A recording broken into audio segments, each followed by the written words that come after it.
ಈ ಕಾರ್ಯಕ್ರಮವನ್ನು ಆಯೋಜನೆ ಮಾಡಿರುವಂಥ ಎಲ್ಲ ಉತ್ಸಾಹಿ ಕಾರ್ಯಕರ್ತ ಬಂಧುಗಳೇ, ಸಮಾಜದ ಸಜ್ಜನ ಬಾಂಧವರೇ, ಮಾತಾ ಭಗಿನಿಯರೇ, ಪತ್ರಕರ್ತ ಮಿತ್ರರೇ ಮತ್ತು ಭಾಗವಹಿಸಿರುವಂಥ ಎಲ್ಲ ಬಾಂಧವರೇ ಹಾಗೂ ಈ ಮಾರ್ಗದಿಂದ ಗುಣಪಟ್ಟಿರುವಂಥ ಎಲ್ಲ ಸಮಾಜದ ಬಂಧುಗಳೇ, ತಮಗೆಲ್ಲರಿಗೂ ಸಹಿತ ಪ್ರಣಾಮಗಳು. ಈಗ ಬರ್ತಾ ದಾರಿಯಲ್ಲಿ ನಮ್ಮ ಒಂದು ಎಣ್ಣೆಗಾನಕ್ಕೆ ಭೇಟಿ ಕೊಟ್ಟಿದ್ದೆ. ಅದನ್ನು ನೋಡಿದಾಗ ಏನು ಅನ್ನಿಸ್ತು ಅಂದರೆ, ಇನ್ನೇನು ದೇಶ ಹಾಳಾಗೋದಿಲ್ಲ, ಇಷ್ಟೆಲ್ಲ ಮಾಡ್ತಾ ಇದ್ದಾರೆ ಅಂದರೆ ಮತ್ತೆ ಆರೋಗ್ಯ ಬರುತ್ತೆ ಅಂತ ನನಗನ್ನಿಸ್ತು. ನಮ್ಮ ಮೆಡಿಕಲ್ ಅವ್ರದ್ದು ಎಣ್ಣೆಗಾನವನ್ನು ನೋಡಿದೆ. ಆಮೇಲೆ ಇಲ್ಲೊಬ್ಬರು ಸವಳ್ಕರ್ ಅಂತ ಬಂದ್ದಾರೆ, ಅವರು ಹುಬ್ಬಳ್ಳಿಲಿ ಇರ್ತಾರೆ. ಅವರು ಕೂಡ ಈಗ ಇತ್ತೀಚೆಗೆ ಆ ಕೆಟ್ಟ ಎಣ್ಣೆಯನ್ನು ಬಿಟ್ಟು ಈಗ ಸಮಾಜಕ್ಕೆ ಒಳ್ಳೇದು ಕೊಡಬೇಕು ಅಂತ ಅವರು ಗಾಣವನ್ನು ಹಾಕಿದ್ದಾರೆ. ಯಾರ್ಯಾರು ಎಣ್ಣೆಗಾಣವನ್ನು ಹಾಕಿದ್ದಾರೆ, ಸಾವಯವ ಕೇಂದ್ರಗಳನ್ನು ತೆರೆದಿದ್ದಾರೆ, ಪತಂಜಲಿ ಅಂಗಡಿಗಳನ್ನು ತೆಗೆದಿದ್ದಾರೆ, ಯಾರ್ಯಾರು ಅದನ್ನು ಬಳಸ್ತಾ ಇದ್ದಾರೆ, ಯಾರು ಗೋ ಉತ್ಪನ್ನಗಳನ್ನು ಬಳಸ್ತಾ ಇದ್ದಾರೆ, ಯಾರು ಗೋಶಾಲೆಗಳನ್ನು ತಯಾರು ಮಾಡಿದ್ದಾರೆ, ಗೋವಿನ ಉತ್ಪನ್ನ ಬಳಸ್ತಾ ಇದ್ದಾರೆ, ಸ್ವದೇಶಿ ಬಳಸ್ತಾ ಇದ್ದಾರೆ, ಅವರೆಲ್ಲರಿಗೂ ಸಹಿತ ನಂದು ವ್ಯಕ್ತಿಗತ ವಂದನೆಗಳು. ವಿಷಯವನ್ನು ಕೊಟ್ಟಿದ್ದಾರೆ ಇವತ್ತು. ಈಗಲೇ ನಾನು ಹೇಳುವಂಥ ಕೆಲವು ಸಂಗತಿಗಳನ್ನು ಅವ್ರು ಹೇಳಿದರು. ಡಾಕ್ಟರ್ ಹೇಳಿದರು, ಲಂಘನಂ ಪರಮೌಷಧಂ ಅಂತ. ನಮ್ಮ ದೇಶದ ಭೂಮಿಯಲ್ಲಿ ಒಟ್ಟು ವನಸ್ಪತಿಗಳ ಸಂಖ್ಯೆ ಎಷ್ಟಿದೆ ಅಂದರೆ 21 ಲಕ್ಷ ವನಸ್ಪತಿಗಳಿದೆ. ಅಮಂತ್ರಮಕ್ಷರಂ ನಾಸ್ತಿ ನಾಸ್ತಿ ಮೂಲ ಮನೌಷಧಂ ಅಯೋಗ್ಯೋ ಪುರುಷೋ ನಾಸ್ತಿ ಯೋಜಕಸ್ತತ್ರ ದುರ್ಲಭ ಅನ್ನೋದು ಒಂದು ಸುಭಾಷಿತ ಇದೆ. ಶಬ್ದ ರಚನೆಗೆ ಬಾರದೇ ಇರುವಂಥ ಅಕ್ಷರ ಇಲ್ಲ, ಉಪಯೋಗಕ್ಕೆ ಬಾರದೇ ಇರುವಂಥ ಮನುಷ್ಯ ಇನ್ನೂವರೆಗೂ ಹುಟ್ಟೇ ಇಲ್ಲ, ಔಷಧಿಗೆ ಬರದೇ ಇರುವಂಥ ಸಸ್ಯ ಇನ್ನೂ ಮಟ್ಟ ಹುಟ್ಟಿಲ್ಲ. ಕಾಂಗ್ರೆಸ್ ಕಸ ಒಂದು ಬಿಟ್ಟು ಅದನ್ನು ಔಷಧ ಮಾಡ್ಯಾರೆ. 21 ಲಕ್ಷ ಸಸ್ಯರಾಶಿಗಳೇನಿದೆ ಅದರ ಎಲ್ಲದರಲ್ಲೂ ಔಷಧಿ ಗುಣ ಇದೆ. ಅದರಲ್ಲಿ ಏನು ಗುಣ ಇದೆ ಅಂತ ಗೊತ್ತಿರೋರ ಸಂಖ್ಯೆ ಕಡಿಮೆ ಇದೆ ಕಳೆದ 70 ವರ್ಷದಲ್ಲಿ. ಈಗ ಸ್ವಲ್ಪ ಕೆಲವರಿಗೆ ಗೊತ್ತಾಗ್ತಾ ಇದೆ. ಇದೇ ಧಾರವಾಡದಲ್ಲಿ ಒಬ್ಬರು ಕಲ್ಲಪ್ಪ ಅಂತದಾರೆ, ಬಂದಿರ್ಬೋದೇನವರು. ಆ ಕಲ್ಲಪ್ಪ ಅವ್ರನ್ನ ಆಯುರ್ವೇದ ವಿಶ್ವವಿದ್ಯಾಲಯ ಕರ್ಕೊಂಡೋಗಿ ಅವ್ರ ಕಡೆ ಕೇಳ್ತಾರೆ, ಇದು ಯಾವ ಗಿಡ, ಇದು ಯಾವ ಗಿಡ ಅಂತ ವಿಶ್ವವಿದ್ಯಾಲಯದವ್ರನ್ನ ಕೇಳ್ತಾರೆ. ಅವ್ರು ಶಾಲೆ ಓದೇ ಇಲ್ಲ. ಅವರಿಗೆ ಅಂದಾಜು ಎಷ್ಟು ಲಕ್ಷ ಇದಾವೆ ಎಲ್ಲ ಗೊತ್ತಿದೆ ಅವ್ರಿಗೆ. ಕರೆ ಅಂದ್ರೆ ಅವರಿಗೆ ನೊಬೆಲ್ ಪಾರಿತೋಷಕ ಕೊಡಬೇಕು. ಈಗ ನಮ್ಮ ಡಾಕ್ಟರ್ ಹೇಳಿದರು, ಅವರೇನೋ ಒಂದು ಸಂಶೋಧನೆ ಮಾಡಿ ಅದರಲ್ಲಿ ಸಫಲ ಆಗಿರೋ ಅವ್ರಿಗೆ ನೊಬೆಲ್ ಬಂದಿದೆ ಅಂತ.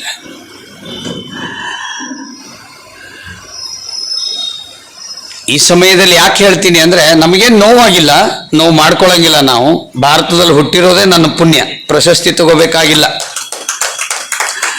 ಯಾವುದೋ ಒಬ್ಬ ದೇಶದವ ಹೇಳಿದಂತೆ, ಪ್ರಾಣಿ ಪಕ್ಷಿ ಕೀಟನಾಗಿ ಆದರೂ ಹುಟ್ಟಬೇಕು ಒಮ್ಮೆ ಭಾರತದಲ್ಲಿ ಅಂತ ಹೇಳ್ಯಾನಂತ ಬೇರೆ ದೇಶದವ. ನಾವು ಮಾನವರಾಗಿ ಹುಟ್ಟಿವಿ, ಎಷ್ಟು ಪುಣ್ಯ ಮಾಡಿರ್ಬೇಕು. ಇಲ್ಲಿ ದ್ಯಾಮಣ್ಣ ಏನು ಕೂತಾನೆ, ಇವನು ನನ್ನ ಹತ್ರ ಬರೋ ಮೊದಲು ಎಷ್ಟೋ ಲಕ್ಷ ಖರ್ಚು ಮಾಡಿದ್ನೋ ನನಗೇನು ಗೊತ್ತಿಲ್ಲ.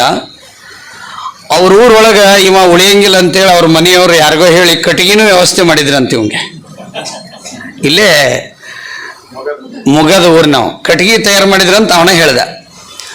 ನನ್ನ ಹತ್ರ ಬಂದ, ಭಾಳ ದುಃಖ ತೋಡ್ಕೊಂಡ, ನಿನ್ನ ಹತ್ರ ಹಣ ಇಲ್ಲ ಅಂದ್ರೆ ಹಾಗೆ ತೊಗೊಂಡು ಹೋಗಿ ಔಷಧಿ ಆಮೇಲೆ ಕೊಡಿ ಅಂತಂದೆ. ಒಂದು 3-4 ಸಾವಿರ ರೂಪಾಯಿದ ಔಷಧಿ ಕೊಟ್ಟೆ. ಹೊಳ್ಳಿ ವಾಪಸ್ ಡಾಕ್ಟರ್ ಹತ್ರ ಹೋದ್ರೆ ಅವ್ನು ಕ್ಯಾನ್ಸರ್ ಇಲ್ಲ ಅಂತ ರಿಪೋರ್ಟ್ ಕೊಟ್ಟಾರೆ. ಇಲ್ಲೇ ಕೂತಾನೆ. ಈ ಥರದವ್ರನ್ನ, ಇದೊಂದು ವಿಶಿಷ್ಟ ಧಾರವಾಡ ಅಂದರೆ ಒಂದು ಸಾರಸ್ವತ ಲೋಕ, ಭಾಳ ವಿಚಾರವಂತರು ಕೂತಿರ್ತೀರಿ. ಮತ್ತು ನಮ್ಮ ಭವರ್ಲಾಲ್ ಅವರು ಇದ್ದಾರೆ. ಈ ಥರ ದ್ಯಾಮನ್ನಂಥವ್ರು ಆರಾಮಾಗಿರೋದನ್ನು ಮೊದಲನೇ ಸ್ಟೇಜು, 4ನೇ ಸ್ಟೇಜು, 50 ಲಕ್ಷ, 60 ಲಕ್ಷ, 1 ಕೋಟಿ ಖರ್ಚು ಮಾಡಿರೋರ್ದು 1,000 ದಾಖಲೆಗಳನ್ನು ನಾನು ಇವತ್ತು ಸರ್ಕಾರಕ್ಕೆ ತೋರಿಸ್ಬೋದು. 1,000. ಇವರು ಉಳಿಯಂಗೇ ಇಲ್ಲ ಅನ್ನೋದನ್ನು 1,000 ದಾಖಲೆಗಳನ್ನು ತೋರಿಸ್ಬೋದು. ಆದ್ರೆ ತೋರ್ಸಂಗಿಲ್ಲ. ಯಾಕೆ ತೋರ್ಸಂಗಿಲ್ಲ ಅಂದ್ರೆ, ನಮ್ಮ ದೇಶದಲ್ಲಿ ನಮ್ಮವ್ರಿಗೇನು ಕೊಡಂಗಿಲ್ಲ. ಹೌದಾ? ನಮಗೆ ಬೇಕಾಗಿಯೂ ಇಲ್ಲ. ನಮ್ಮ ಮನೆಗೆ ಜಡೆ ಶಾಂತಲಿಂಗ ಸ್ವಾಮಿಗಳು ಬಂದಿದ್ರು ಮೊನ್ನೆ. ಅವ್ರು ಬರ್ಬೇಕಂದ್ರೆ 10 ವರ್ಷ ಪಾಳೆ ಇದೆ. ನಮ್ಮ ಮನೆಗೆ ಹೇಳ್ದೇನೆ ಬರ್ತಾರೆ, ಹೇಳಂಗಿಲ್ಲ ಅವ್ರು ಬರ್ತಾರೆ. ಏನು ಸ್ವಾಮೀಜಿ ಹಿಂಗೆ ಬಂದ್ರಿ ಅಂದ್ವಿ. ಅವ್ರು ಅಂದರು, ಸಾಧಕರು ಎಲ್ಲಿದಾರೋ ಅಲ್ಲಿ ನಾವೇ ಹುಡ್ಕೊಂಡು ಹೋಗ್ಬೇಕಪ್ಪ ಅಂದರು. ಅಲ್ಲಿ ಯಾರೋ ಒಬ್ರು ಸುಮ್ಮನೆ ನಿಂದಿರಲಿಲ್ಲ, ಇವರಿಗೆ ಭಾರತ ರತ್ನ ಕೊಡಬೇಕು ಅಂತ ಯಾರೋ ಅಂದರು. ಅವ್ರಂದ್ರು ಇವರು ವಿಶ್ವರತ್ನದರ, ಭಾರತ ರತ್ನ ಸ್ಥಾನದಾಗತ್ತೆ ಇವರಿಗೆ ಅಂತ ಅವ್ರಂದ್ರು. ನಾನು ಅದಕ್ಕಿಂತ ಹೆಚ್ಚಾಗಿ ಭಾರತದಲ್ಲಿ ಸ್ವಯಂ ಸೇವಕ ಆದಿನಲ್ಲ, ಅದಕ್ಕಿಂತ ದೊಡ್ಡದು ಇನ್ಯಾವುದೂ ಇಲ್ಲ ನನ್ನ ದೃಷ್ಟಿಲಿ. ಅದಕ್ಕಾಗಿ ಇವತ್ತಿನ ಮೂಲ ವಿಷಯಕ್ಕೆ ಬರೋದಾದರೆ, ಕ್ಯಾನ್ಸರು, ಸೊರಿಯಾಸಿಸ್ಸು, ಗ್ಯಾಂಗ್ರೀನು, ಹೆಪಟೈಟಿಸ್ ಬಿ ಮತ್ತು ಶುಗರ್ ಮತ್ತು ಕುಸುಮ ರೋಗ ಮತ್ತು HIV, ಇದಕ್ಕೆ ಔಷಧಿ ಇಲ್ಲ ಅನ್ನೋದನ್ನು ವಿಶ್ವ ಆರೋಗ್ಯ ಸಂಸ್ಥೆಯೇ ಒಪ್ಕೊಂಡ್ಬಿಟ್ಟಿದೆ. ಇದಕ್ಕೆ ಔಷಧಿ ಇಲ್ಲ, ಸಾಮಾನ್ಯ ಹೆಪಟೈಟಿಸ್ ಬಿಗಿಲ್ಲ ಅಂತ. ಈ ಎಲ್ಲ ಕಾಯಿಲೆ ಗುಣ ಆಗಿರೋರ್ದು ಫೋಟೋ, ಮೊಬೈಲ್ ನಂಬರು, ದಾಖಲೆ ನನ್ನ ಹತ್ರ ಇದೆ. ನಾನು ಫೈಲ್ ಮಾಡ್ಕೊಂಡಿದ್ದೀನಿ. ಇದು ಯಾವುದಕ್ಕೂ ಸಹಿತ ನಾವು ಈ ಬೇರೆ ಔಷಧಿ ಬರೆದು ಕೊಟ್ಟಿಲ್ಲ, ನಿಮಗೆಲ್ಲ ಗೊತ್ತಿರೋ ಔಷಧಿನೇ ಬರೆದು ಕೊಟ್ಟಿದ್ದೀವಿ. ನಿಮಗೆಲ್ಲ ಗೊತ್ತಿರೋದೇ ಹೇಳ್ಬಿಡ್ತೀನಿ. ಈಗ ಉಪನಿಷತ್ತಿನಲ್ಲಿ, ತೈತ್ತರೀಯ ಉಪನಿಷತ್ತಿನಲ್ಲಿ ಸುಮಾರು 200ಕ್ಕಿಂತ ಹೆಚ್ಚು ಶ್ಲೋಕಗಳನ್ನು ಆಹಾರದ ಬಗ್ಗೆನೇ ಬರೆದಿದ್ದಾರೆ ನಮ್ಮ ಋಷಿ ಮುನಿಗಳು. ಅದರಲ್ಲಿ ಏನು ಬರೆದಿದ್ದಾರೆ, ನಾನು ಪುಸ್ತಕದಲ್ಲಿ ಕೋಟ್ ಮಾಡಿದ್ದೀನಿ. ನೀನು ಸೇವಿಸುವಂಥ ಆಹಾರ ಅಮೃತ ಸಮಾನವಾಗಿದೆ, ಅದರ ಮುಂದೆ ಇನ್ನಾವ ಔಷಧಿ ಅವಶ್ಯಕತೆ ಇಲ್ಲ ಅನ್ನೋದು ಒಂದು ಶ್ಲೋಕ ಇದೆ. ನಿಮ್ಮ ಅಡುಗೆ ಮನೆಯಲ್ಲಿ ಬಳಸುವಂಥ ಆಹಾರ ಪದಾರ್ಥಗಳೇ ನಿನ್ನ ದೇಹಕ್ಕೆ ಬೇಕಾಗಿರುವ ಔಷಧಿಯ ಅಂಶಗಳನ್ನು ಒಳಗೊಂಡಿದೆ ಅಂತ ಒಂದು ಶ್ಲೋಕ ಇದೆ. ಇನ್ನೊಂದು ಶ್ಲೋಕ, ನೀ ಎಲ್ಲಿ ಹುಟ್ಟಿದಿ, ನಿನ್ನ ಸುತ್ತಮುತ್ತ 25 ಕಿಲೋಮೀಟರ್ ವ್ಯಾಪ್ತಿಯಲ್ಲಿ ಅಂದಾಜು ಏನು ಬೆಳೆದಿದೆ ಅದನ್ನು ತಿಂದ್ರೆ ನೀನು ಆರೋಗ್ಯವಾಗಿರ್ತೀಯ ಅಂತಲೂ ಬರ್ತಾರೆ. ನಾವೀಗ ಓಟ್ಸ್ ತಿನ್ನಕತ್ತೀವಿ, ಜೋಳದ ರೊಟ್ಟಿ ಬಿಟ್ಟೇವಿ. ಓಟ್ಸ್ ತಿಂತೀವಿ ಅಂದ್ರೆ ಬಹಳ ಪಂಡಿತರು ಅಂತ ತಿಳ್ಕೊಂಡ್ಬಿಟ್ಟಾರೆ ಅವ್ರವ್ರೆ. ಪಿಜ್ಜಾ ತಿಂದ್ರೆ ಬಹಳ ಶಾಣ್ಯಾರು ಅಂತ ತಿಳ್ಕೊಂಡಿದ್ದಾರೆ. ಮುಟಗಿ ತಿಂದ್ರೆ ಗಟ್ಟಿ ಅಕ್ಕಾರೆ. ಮುಟಗಿ ತಿನ್ನಂಗಿಲ್ಲ, ಮಾಡಕ್ಕೆ ಬರಂಗಿಲ್ಲ. ಮುಟಗಿ ಮಾಡಿದ್ರೆ ನೇಲ್ ಪಾಲಿಶ್ ಹೋಗಿಬಿಡ್ತದೆ ಅಲ್ವಾ? ಈ ದೇಶವನ್ನ ಕುರಿತು ಹೇಳಿರೋದನ್ನ 2 ನಿಮಿಷದಲ್ಲಿ ಹೇಳ್ತೀನಿ. ಏನು ಹೇಳಿದ್ದಾರೆ ಅಂದ್ರೆ, ಸ್ವರ್ಗ ಇದೆ ಅಂತ ಹೇಳ್ತಾರೆ. ಅದು ಸುಳ್ಳು. ಸ್ವರ್ಗ ಎಲ್ಲೂ ಇಲ್ಲ. ಸ್ವರ್ಗ ಇರುವುದಾದರೆ ನನ್ನ ದೃಷ್ಟಿಯಲ್ಲಿ ಅದು ಭಾರತ ಅಂತ ಚೀನಾ ದೇಶದಲ್ಲಿ ಹೇಳಿದಾನೊಬ್ಬ. ಅವನು ಪಾಹಿಯಾನ ಹೇಳಿದಾನೆ, ಸ್ವರ್ಗ ಅಂದ್ರೆ ಭಾರತವೇ ಅಂತ ಹೇಳಿದ್ದಾನೆ. ಸ್ವರ್ಗ ಇಲ್ಲವೇ ಇಲ್ಲ, ಸ್ವರ್ಗನೇ ಭಾರತ. ಅತಿಥಿಗಳನ್ನ ದೇವರು ಅಂತ ಹೇಳುವ ದೇಶ ಯಾವುದಾದ್ರೂ ಇದ್ರೆ ಅದು ಭಾರತ ಅಂತ ಅವ ಬರೆದಿರೋದಲ್ಲಿ.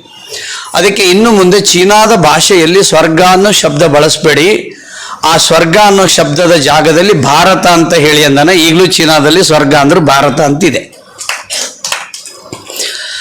ಜಗತ್ತಿನ ಅತಿ ದೊಡ್ಡ ವಿಜ್ಞಾನಿ ಅಂತ ಹೇಳ್ತಾ ಇದ್ದಾರಲ್ಲ ಇವತ್ತು ಐನ್ಸ್ಟೈನ್ ಹೇಳಿದ್ದಾನೆ, ಜಗತ್ತಿನ ಎಲ್ಲ ಆವಿಷ್ಕಾರಗಳನ್ನು ಕೊಟ್ಟಿದ್ದು ಯಾವ ದೇಶ ಅಂತ ಕೇಳಿದ್ರೆ ನಾನು ಭಾರತದ ಕಡೆ ಕೈ ಮಾಡ್ತೀನಿ ಅಂತ ಹೇಳಿದ್ದಾನೆ. ಹಾಗೆ ಉದಾಹರಣೆಗೆ ಹೇಳೋದಾದ್ರೆ, ಯೋಗವನ್ನು ಕೊಟ್ಟವರು ಐನ್ಸ್ಟೈನ್ ಅಲ್ಲ, ಅದನ್ನು ನಮ್ಮ ಪತಂಜಲಿ ಮುನಿಗಳು ಕೊಟ್ಟಾರೆ ಯೋಗವನ್ನು. ಆಧ್ಯಾತ್ಮವನ್ನು ಜಗತ್ತಿಗೆ ಕೊಟ್ಟವರು ಭಾರತದ ಋಷಿ ಮುನಿಗಳು. ಯಾಕೆ ನಾವು ಹಾಕ್ಕೊಂಡು ಬಟ್ಟೆನ ಅವರಿಗೆ ನೇಯಕ್ಕೆ ಬರ್ತಿರ್ಲಿಲ್ಲ. ನಾವು ಬಟ್ಟೆ ಹಾಕೊಂಡು ತಿರುಗಾಡುವಾಗ ಅವರು ಬೆತ್ತಲೇ ಇದ್ರು. ಇದನ್ನ ಮೆಕಾಲೆ ಹೇಳಿದ್ದಾನೆ.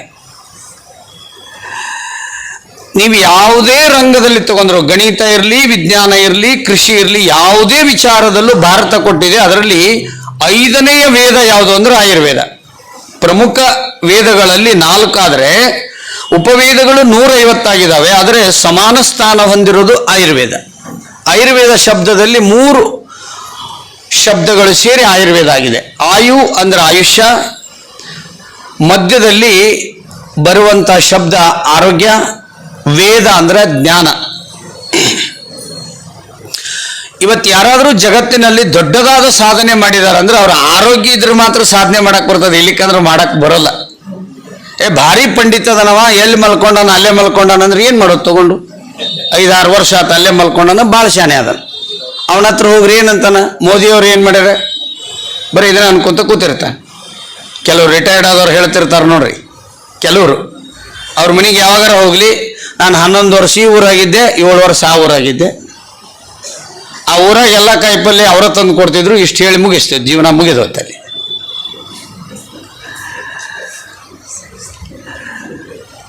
ಅದಕ್ಕಾಗಿ ಈ ಸಂದರ್ಭದಲ್ಲಿ ನಾವೇನು ಇಲ್ಲಿ ಸೇರಿದೀವಲ್ಲ, ನಾವಿಷ್ಟೇ ಜನ ಇವತ್ತೇನಾದರೂ ಈ ಕಾರ್ಯಕ್ರಮದ ವಿಚಾರವನ್ನು ಕೇಳಿಕೊಂಡು ಮನೆಗೆ ಹೋಗಿ ಏನೇನು ಅಳವಡಿಸಿದೀವಿ, ಏನೇನು ಅಳವಡಿಸಿಲ್ಲ ಅದನ್ನು ಅಳವಡಿಸಿಬಿಟ್ರೆ ಸಾಕು, ಆರೋಗ್ಯ ತಾನೇ ಸುಧಾರಿಸಿ ಬಿಡ್ತದೆ.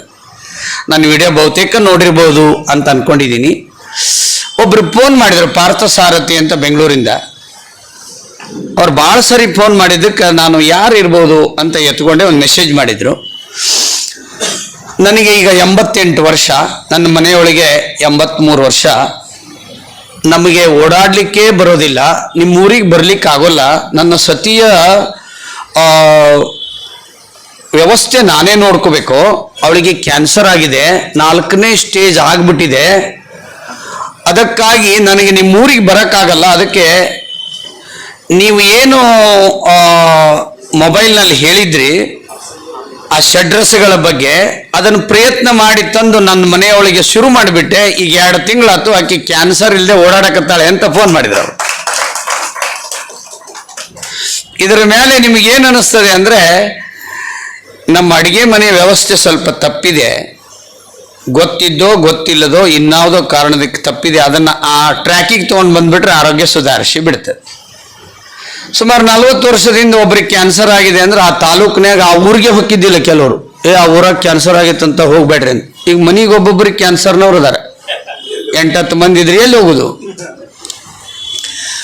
ಈ ವಿಷಯ ಹೇಳೋ ಮೊದಲು ನಾವೆಲ್ಲ ನಾಗರಿಕರಿದ್ದೇವೆ, ಗಂಭೀರವಾಗಿ ಆಲೋಚನೆ ಮಾಡಬೇಕಾಗಿದ್ದಿದೆ. ಬರೀ ಆಲೋಚನೆ ಮಾಡೋದಲ್ಲ, ನಾವೇನು ಮಾಡಬೇಕು ನಾಳೆಯಿಂದ ಅನ್ನುವಂಥ ಚಿಂತನೆಗೂ ನಾವು ಒಳಪಡಬೇಕಾದಂಥ ಕಾಲಘಟ್ಟ ಇದು. ವಿಶ್ವ ಕ್ಯಾನ್ಸರ್ ದಿನಾಚರಣೆ ಅಂತ ಮಾಡಿದ್ರು. ಹಂಗೆ ಬರಿಬಾರ್ದು, ಅದನ್ನು ಭಾಳ ಹೆಮ್ಮೆಯಿಂದ ಮಾಡ್ದಂಗೆ ಆಗುತ್ತದು. ವಿಶ್ವ ಕ್ಯಾನ್ಸರ್ ನಿರ್ಮೂಲನಾ ದಿನಾಚರಣೆ ಅಂತ ಮಾಡಬೇಕು. ಎಷ್ಟು ದಿನಾಚರಣೆ ಮಾಡ್ತಾ ಇದ್ದೀವಿ ಅಂತ ಹೇಳ್ತಾರೆ ಸರ್ಕಾರದಿಂದ. ನಮ್ಮ ರಾಜಕಾರಣಿಗಳು ಹಂಗೆ ಹೇಳ್ತಾರೆ, ನಾನು ಬಂದ ಮೇಲೆ 35 ಪೊಲೀಸ್ ಸ್ಟೇಷನ್ ಮಾಡಿದ್ದೀನಿ. ನಾಚಿಕೆ ಬರ್ಬೇಕು ಹೇಳಕ್ಕೆ, ಅಪರಾಧ ಹೆಚ್ಚಾಗ್ಯಾವ, ಅದಕ್ಕೆ ಪೊಲೀಸ್ ಸ್ಟೇಷನ್ ಹೆಚ್ಚಾಗ್ಯಾವ.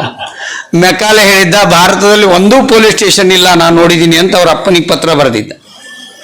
ಒಂದೇ ಒಂದು ಮುನ್ಸಿಪಾಲ್ಟಿ ಇಲ್ಲ, ಎಲ್ಲ ಕೆಲಸ ಸುಗಮವಾಗಿ ಸಾಗಿದೆ ಭಾರತದಲ್ಲಿ ಅಂತ ಪತ್ರ ಬರೆದಿದ್ದ.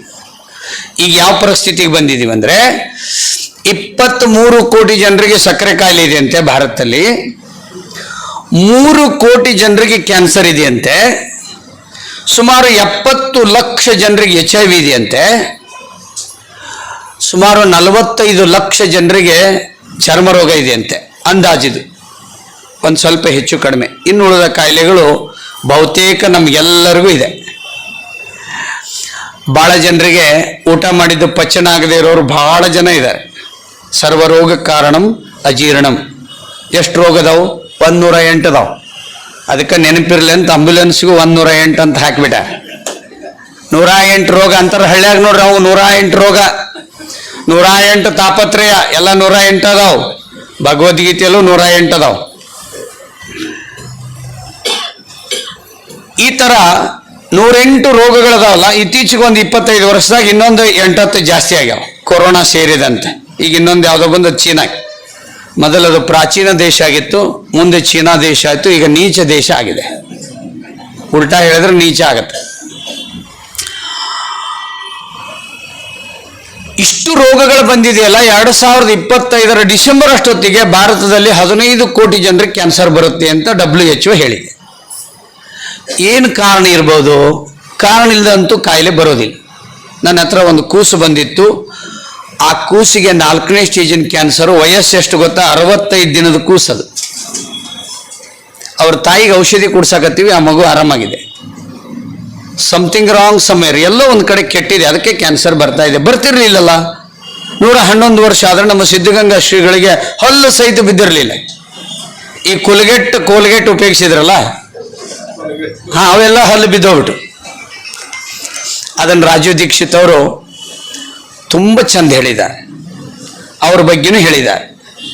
ಅಕಸ್ಮಾತ್ ಭಾರತ ಇವತ್ತು ಬಹುರಾಷ್ಟ್ರೀಯ ಕಂಪನಿಯನ್ನ ಮಲ್ಕೊಳ್ಳಿಕ್ಕೆ ಅವಕಾಶ ಮಾಡಿಕೊಟ್ಟ ಅಗ್ರಗಣ್ಯರು ಯಾರು ಅಂದ್ರೆ ಅವರು ರಾಜೀವ್ ದೀಕ್ಷಿತ್ ಅವರು. ವಿದೇಶದ ಅಡಿಗೆ ಮನೆಯಲ್ಲಿ ನಮ್ಮ ದೇಶದ ಉಪ್ಪು, ವಿದೇಶದ ಬಚ್ಚಲ ಮನೆಯಲ್ಲಿ ನಮ್ಮದು ಪೇಸ್ಟ್. ವಿದೇಶದ ಬೇರೆ ಬೇರೆ ಜಾಗಗಳಲ್ಲಿ ನಮ್ಮ ಪತಂಜಲಿ ಪ್ರಾಡಕ್ಟ್ಗಳು ಹೋಗ್ತಾ ಇದ್ದಾವೆ ಇವತ್ತು, ಚೀನಾ ದೇಶದಲ್ಲೂ ಸಹಿತ. ಅದಕ್ಕೆ ಕಾರಣೀಕರ್ತರಲ್ಲಿ ಅವರ ರಾಜಗುರುಗಳು ಆಗಿರ್ಬೋದು, ರಾಜು ದೀಕ್ಷಿತರು ಆಗಿರ್ಬೋದು, ಮುಂದೆ ಎಲ್ಲ ಕೆಲಸ ಮಾಡ್ತಾ ಇರ್ತಕ್ಕಂಥ ನಾಡಿನಲ್ಲಿ ಪರಮ ಪೂಜ್ಯರುಗಳು ಬಹಳಷ್ಟು ದೊಡ್ಡ ಕೆಲಸ ಮಾಡಿದ್ದಾರೆ. ನಮ್ಮ ದೇಶ ಬೇರೆ ದೇಶ ತರ ಹಾಳಾಗಿ ಬಿಡ್ತದೆ ಅಂತಿಲ್ಲ. ಇದು ಮೃತ್ಯುಂಜಯಿ ರಾಷ್ಟ್ರ, ತಮ್ಮ ದೇವ ನಿರ್ಮಿತಂ ದೇಶಂ ಹಿಂದೂಸ್ತಾನಂ ಪ್ರಚಕ್ಷತೆ ಅಂತ ಹೇಳಿದ್ದಾರೆ. ಯಾರೋ ಒಬ್ರು ಹುಟ್ಕೊಂಡ್ಬಿಡ್ತಾರೆ, ನಮ್ಮ ದೇಶದ ಮಣ್ಣಿನ ಗುಣ ಅದು. ಅವ್ರಿಗೆ ಯಾರು ಎಣ್ಣೆ ಮಾಡಂತ ಯಾರು ಹೇಳಿದ್ರು, ಅವರು ಎಣ್ಣೆ ಗಾಣ ಮಾಡಿಬಿಟ್ಟಾರೆ. ಯಾರು ಹೇಳಿದಾರೆ ಅವ್ರಿಗೆ? ಅವ್ರು ಕೂಡಿದ್ದವರೆಲ್ಲ ಸಾರಾಯಿ ಕುಡಿದು ಕೆಲವರೆಲ್ಲ ಸತ್ತು ಹೋಗ್ಬಿಟ್ರೆ. ಹಾ, ಈ ದೇಶಕ್ಕೆ ಮುಂದೆ ಬರುವ ಗಂಡಾಂತರ ಗೊತ್ತಾಗಿ ಮಾನವನೇ ತಾನು ಒಂದು ಯೋಚನೆಯನ್ನ ಮಾಡುವಂತ ಶಕ್ತಿ ಇರುವಂತದ್ದು ನಮ್ಮ ಮಣ್ಣಿನ ಗುಣ. ಯಾರ್ಯಾರು ಈ ದೇಶವನ್ನ ನಾಶ ಮಾಡಬೇಕು ಅಂತ ಪ್ರಯತ್ನ ಮಾಡ್ತಾರೆ, ಆ ದೇಶಗಳೇ ನಾಶ ಆಗಿ ಹೋಗ್ಬಿಡ್ತವೆ. ಚೀನಾ ರೋಗದಿಂದ ಹಾಳಾಯಿತು, ಅಮೆರಿಕ ವಿಟಮಿನ್ ಡಿ ಕೊರತೆಯಿಂದ ಬಳಲ್ತಾ ಇದೆ, ರಷ್ಯಾ ಮತ್ತು ಉಕ್ರೇನ್ ಯುದ್ಧ ಮಾಡಿ ಸಾಯ್ತಾ ಇದೆ, ಅಫ್ಘಾನಿಸ್ತಾನದಲ್ಲಿ ಪುರುಷರು ಗಂಡಸರು ಅಂತಿದ್ರು ಅವರೆಲ್ಲ ಓಡೋಗ್ಬಿಟ್ರು, ಮಹಿಳೆಯರನ್ನ ಅಲ್ಲೇ ಬಿಟ್ಟು. ಪಾಕಿಸ್ತಾನದಲ್ಲಿ 1 kg ಟೊಮೆಟೊಗೆ 450 ರೂಪಾಯಿ ಆಗಿದೆ ಅಲ್ವಾ? ಈ ದೇಶದಲ್ಲಿ ಯಾರಿದಾರಲ್ಲ, ನಮ್ಮ ಸೋನಿಯಾ ಗಾಂಧೀಜಿಯವರು, ಶ್ರೀಮತಿಯವರು, ಅವರ ದೇಶದಲ್ಲಿ ಈಗ 1 ವಾರದಲ್ಲಿ 6,000 ಗ್ರಾಮಗಳು ಖಾಲಿಯಾಗಿದ್ದಾವಂತೆ. ಇಟಲಿಯಲ್ಲಿ 6,000 ಗ್ರಾಮದಲ್ಲಿ ಒಬ್ಬರು ಇಲ್ವಂತೆ. ನೋಡಿ ನೀವು, what is the present situation of Italy ಅಂತ ಹೊಡೀರಿ, ಬಂದ್ಬಿಡ್ತಾರೆ. 6,000 ಗ್ರಾಮ ಒಂದೇ ದಿನ ಖಾಲಿ ಮಾಡಿರಂತೆ. ಯಾಕೆ? ತರುಣರು ಯಾರಿಲ್ಲಂತೆ, ಮಕ್ಕಳು ಯಾರಿಲ್ಲಂತೆ, ಇರೋ ಮುದುಕರೆಲ್ಲ ಹೋಗಿ ಇನ್ನೊಂದು ಊರಾಗಿದಾರಂತೆ. ಈ ಕ್ರಿಕೆಟ್ ಆಡಿದ್ರೆ ಗೊತ್ತಾಗತ್ತೆ ನೋಡ್ರಿ, ನ್ಯೂಜಿಲೆಂಡ್ ದೇಶದ ಜನಸಂಖ್ಯೆ ಎಷ್ಟು ಅಂದ್ರೆ ಕೇವಲ 50 ಲಕ್ಷ ಅಂತೆ. 10,000 ಕುಟುಂಬದಲ್ಲಿ 200 ಜನರಿಗೆ ಮಕ್ಕಳದಾವಂತೆ. ಆ ಮಕ್ಕಳಿದ್ದವ್ರು ಎಲ್ಲರೂ ಭಾರತೀಯರನ್ನ ಮದುವೆ ಮಾಡ್ಕೊಂಡಾರಂತೆ, ಉಳಿದವ್ರಿಗೆ ಮಕ್ಕಳು ಹುಟ್ಟತಾ ಇಲ್ಲಂತೆ. ಅಲ್ಲಿ ಒಂದು ಮಾತಿದೆ ಅಂತ, ಮಕ್ಕಳು ಬೇಕಾದ್ರೆ ಭಾರತೀಯರನ್ನ ಮದುವೆ ಮಾಡ್ಕೋರಿ ಅಂತ. ಇಲ್ಲಿ ಗೌಂಡಿ ಕೆಲಸ ಮಾಡಕ್ ಹೋದವನು ಅವನ್ನ ಮದುವೆ ಮಾಡ್ಕೊಂಡಾರ ಈಗ ಅಲ್ಲಿ. ಇಂಥ ಸ್ಥಿತಿ ವಿದೇಶದಲ್ಲಾಗಿದೆ. ಭಾರತೀಯರು ಏನ್ ಮಾಡಕತ್ತಾರ ಅಂದ್ರೆ, ಪರಿವರ್ತನೆ ಆಗೋದನ್ನು ಬಿಟ್ಟು ಬದಲಾವಣೆ ಆಗ್ತಾ ಇದ್ದಾರೆ. ಪರಿವರ್ತನೆ ಕೃಷ್ಣ ಹೇಳಿದ ಶಬ್ದ. ಪರಿವರ್ತನೆ ಅಂದ್ರೆ ಇವತ್ತಿಗಿಂತ ನನ್ನ ವಿಚಾರ ಇನ್ನಷ್ಟು ಉನ್ನತ ಮಟ್ಟಕ್ಕೆ ಹೋಗ್ಬೇಕು. ಬದಲಾವಣೆ ಅಂದ್ರೆ ಮೊದಲು ತಂಬಾಕು ತಿಂತಿದ್ದ, ಈ ಗುಟ್ಕಾ ತಿಂತಾನೆ ಅಂತ. ಈಗೇನು ಇಲ್ಲಿರುವಂಥವರೆಲ್ಲ ಈ ರಾಜು ದೀಕ್ಷಿತರ ಯೋಚನೆಗೆ ಬರಕತ್ತಾರ. ಇದು ಪರಿವರ್ತನೆ. ಪರಿವರ್ತನೆ ಜಗದ ನಿಯಮ. ಅದಕ್ಕೆ ನಾನಿವತ್ತು ಹೇಳ್ತಾ ಇರೋದು, ನಮ್ಮ ಅಡಿಗೆ ಮನೆಯೇ ಪರಿವರ್ತನೆ ಮಾಡಬೇಕಾಗಿದೆ. ಆ ವಿಷಯಕ್ಕೆ ಬರ್ತೀನಿ ಈಗ. ನಾನು ಬೆಂಗಳೂರಲ್ಲಿ ಒಂದು ಕಾರ್ಯಕ್ರಮ ಮಾಡಿದೆ. ಅಲ್ಲಿ ಹೆಡ್ಡಿಂಗ್ ಏನಿತ್ತು ಅಂದ್ರೆ, ಅಡುಗೆ ಮನೆಯ ಔಷಧಾಲಯ, ಗೃಹಿಣಿಯೇ ವೈದ್ಯಳು ಅಂತ ಆ ಕಾರ್ಯಕ್ರಮದ ಹೆಸರು. ಅವ್ರ ಕೈಯಾಗ ಇತ್ತದೆಲ್ಲ. ಇಂಥದೆಲ್ಲ ಒಂದಿಷ್ಟು ವಿಷಯ ಹೇಳಿದೆ ಒಬ್ಬರ ಮುಂದೆ, ಅವ್ರ ಹೆಸರು ಹೇಳಂಗಿಲ್ಲ, ಪುರುಷರ ಮುಂದೆ. ಅವ್ರು ಏನಂದ್ರೆ ಮುಗಿದ ಮೇಲೆ, ಹಿಂಗೆಲ್ಲ ನಮ್ಮ ಮನೆಯಕ್ಕಿ ಮುಂದೆ ಹೇಳಿದ್ರೆ ಡೈವೋರ್ಸ್ ಕೊಟ್ರೆ ಏನ್ ಮಾಡಿದ್ರಿ ಅಂದ್ರೆ, ಆಸ್ತಿ ಎಷ್ಟೈತಿ ಗೊತ್ತ್ರಿ ಅವ್ರಿಗೆ? 1,000 ಕೋಟಿ ರೂಪಾಯಿ ಆಸ್ತಿ. ಮೊನ್ನೆ ಒಬ್ಬರು ತೀರಿದ್ರೆ ಗೊತ್ತೈತಿಲ್ಲೋ, ಸುಬ್ರತೋ ಸಹಾರಾ. 2,65,000 ಕೋಟಿ ಆಸ್ತಿ ಇರೋರು, ಹೆಂಡತಿನೂ ಬರಲಿಲ್ಲ, 2 ಗಂಡು ಮಕ್ಕಳು ಮಣ್ಣು ಕೊಡಕ್ ಬರಲಿಲ್ಲ. ಏನ್ ಮಾಡೋದು ಜೀವನ ತಗೊಂಡು? ಏನ್ ಮಾಡೋದು? ಅಷ್ಟಿದ್ದು ಏನ್ ಮಾಡೋದು? ನಾ ಬಹಳ ಸಭೆಯಲ್ಲಿ ಹೇಳಿದ್ದೀನಿ, ಯಾರಿಗೆ ಎಲ್ಲಿ ಮಲಗಿದ್ರು ಸಂತೋಷವಾಗಿ ನಿದ್ದೆ ಬರ್ತದಲ್ಲ, ಅವ ಅಂಬಾನಿಕ್ಕಿಂತನೂ ಶ್ರೀಮಂತ. ಎಲ್ಲಿ ಮಲಗಿದ್ರು ಹಾಸಿಗಿರ್ಲಿಲ್ಲ ಅಂದ್ರು, ಮುಂಜಾನೆ ಒಂದು ಅರ್ಧ kg ಉಪ್ಪಿಟ್ಟು ಯಾವ ತಿಂತ ನೋಡ, ಅವ ಟಾಟನ್ಕಿಂತ ಶ್ರೀಮಂತ. ಊಟನ ಹೋಗೋಲ್ದು ಈಗ ಯಾರಿಗೆ. ಮಧ್ಯಾಹ್ನಕ್ಕೆ 4-5 ರೊಟ್ಟಿ ಯಾರು ತಿಂತಾರಲ್ಲ ಅವರು ಎಲ್ಲರಿಗಿಂತ ಶ್ರೀಮಂತರು. ಆಮೇಲೆ ಯಾರಿಗೆ ಭಯವೇ ಇಲ್ಲವೇ ಜೀವನದಲ್ಲಿ, ಯಾರ ಬಗ್ಗೆಯೂ ಭಯ ಇಲ್ಲಲ್ಲ, ಅವ ಎಲ್ಲರಿಗಿಂತ ದೊಡ್ಡ ಶ್ರೀಮಂತ. ಬರೇ ಭಯದೊಳಗೆ ಬದುಕಾಕತ್ತಾರ. ಅಲ್ಲಿ ಭೂಕಂಪ ತಂತ್ರಿ ಧಾರವಾಡಕ್ಕಾದ್ರೆ ಹೆಂಗ? ಏನಾಗಬೇಕು ಆಗ್ತದೆ. ಆಗದು ಬಾರದು, ಬಪ್ಪದು ಬಪ್ಪದು ತಪ್ಪದು. ಆಧ್ಯಾತ್ಮಿಕ ವಿಚಾರ ತಿಳ್ಕೊಂಡ್ರೆ ಏನಾಗಬೇಕು ಅದಾಗತ್ತೆ. ಅದಾದ್ರೆ ಏನು ಸಂಬಂಧ ಇಲ್ಲ. ಶರಣರು ಹೇಳ್ಬಿಟ್ರೆ, ಮರಣವೇ ಶರಣರಿಗೆ ಮಹಾನವಮಿ ಅಂತ ಹೇಳಿದೆ. ಸಾಯ್ಲಿಕ್ಕೆ ಯಾರು ಸಿದ್ಧಿರುವುದಿಲ್ಲ, ಅವ್ರು ದುರಾಸೆ ಇರೋರು ಮಾತ್ರ ಸಾಯಂಗಿಲ್ಲ. ನಾನ ಇದ್ದು ಬಿಡ್ಬೇಕು ಈ ಧಾರವಾಡದಾಗಂತೆ. ನಾವಿಲ್ದ ಮಣಿ ನಡೆಯಂಗಿಲ್ಲ ಅಂತಿರ್ತಾರೆ. ಅವ್ರು ಇಲ್ದಾಗ ಎಷ್ಟು ಆರಾಮಿರ್ತಾರೆ ಅಕ್ಕವ್ರು, ಅದು ಗೊತ್ತೇ ಇರಂಗಿಲ್ಲ.